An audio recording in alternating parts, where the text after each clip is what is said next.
let's say that you just met someone. And again, I really think it's important to keep it your age relevant because your situation is very unique. Because you're like at a time in your life where like you're really like forming those lifelong friendships in your early 20s.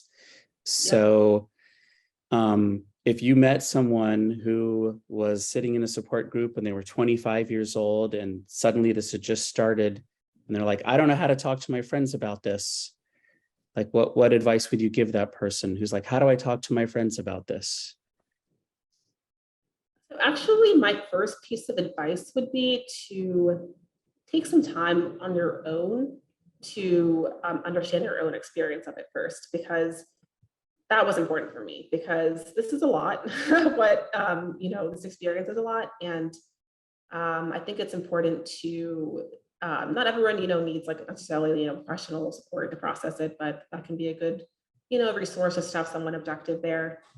And then I think just be honest. Honestly, I think people are often afraid to share their truth, and they're afraid that people will run from it, or that they won't be open to hearing about it, or what have you. But in my experience, I found that most people, I mean, obviously in like a context appropriate manner, like a very close friend, you can open up to them about things like this.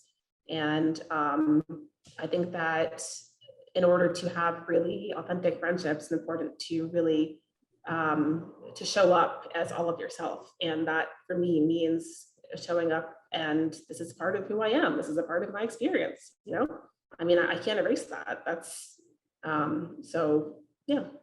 Okay. I guess that would be my advice, but I don't know if that's good advice or not.